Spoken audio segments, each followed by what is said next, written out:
Welcome to another GameCast review. I am Snowy, otherwise known as Count Fracula, bringing you a completely original review of Dead Cells. Dead Cells is a metroidvania released in 2017 to relatively little fanfare in early access, but as the game continued its development, word spread thanks to its procedurally generated levels, gorgeous art style, and difficult but satisfying gameplay. It's an all too rare example of doing early access right by launching with a solid core around which you build a sublime experience. And this experience is one of the most sublime thanks to tight responsive controls that make your inputs feel fluid yet deliberate. All of my actions felt like they were under my control, including my mistakes. I almost never felt like a death was down to the game being unfair or wrong, instead it was down to my own stupidity. The only rare stun lock chain made me feel like anything at all was out of my hands. Movement is a simple run, jump, dodge combo with a double jump for extra height, a ground pound to damage enemies and avoid stunning yourself after a long fall, a mantle to climb up ledges that you can only just reach, and runes, which when unlocked give access to new areas of each level.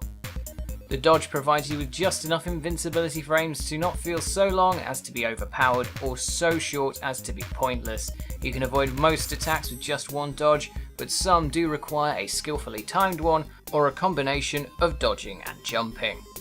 You can also gain a temporary movement speed boost by killing 8 enemies in short succession, encouraging a fast fighting style, something that this game is very keen on.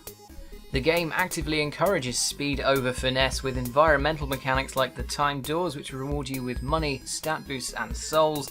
The weapons are almost all based on speedy attacks, and even the slower ones make up for the lack of speed with a high damage output to keep the pace rolling. Couple all this with a ticking timer in the lower right hand corner and you feel constantly rushed to get to the next area as quickly as possible. However, most of the levels are short enough that this doesn't feel like a chore. You have 2 slots available for weapons, bound to default by X and Y on an Xbox pad, which I definitely recommend using for this game. As well as this, you have 2 slots for secondary weapons known as traps. These include grenades, turrets and portable hazards. Both these and main weapons have tiers which affect strength, modifiers which provide added effects, and affinities to one of 3 colour-coded stats which you upgrade with scrolls found in the world. You can also switch the binding of weapons around in the pause menu if you feel like you want to use one of the weapons more than another, and each can be traded out for any other you find in the world, in treasure rooms, bought in shops, and behind doors which are unlocked with coins.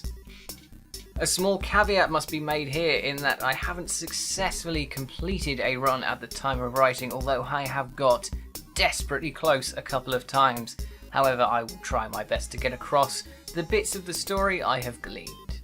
Most of said story is told passively, leaving the player to fill in the blanks. I'm personally a fan of this kind of storytelling as it makes the world seem much more mysterious and bigger than the player, rewarding those who choose to look deeper and not steamrolling over the game's pacing, something that would be a major problem in a game such as this.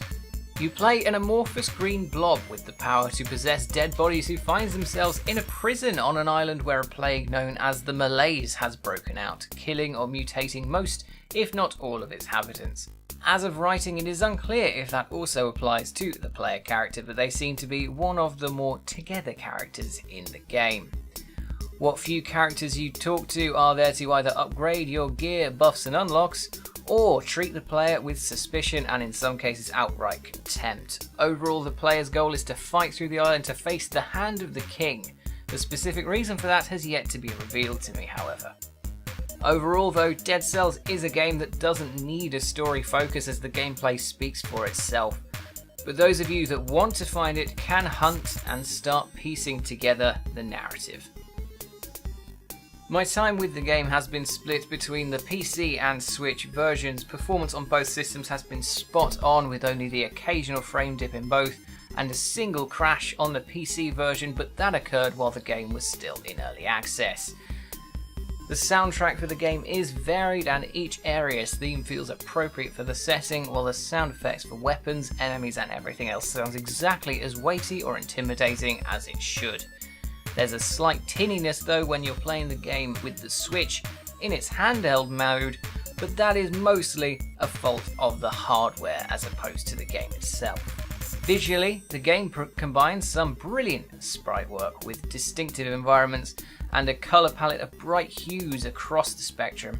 Each level has its own unique colour scheme to make them stand out from each other. Couple all this with a fantastic variety of level themes, each with their own set of textures and environmental details, really sells the world to you and makes it much more believable. It makes for a fantastic modern reworking of a tried and true visual style.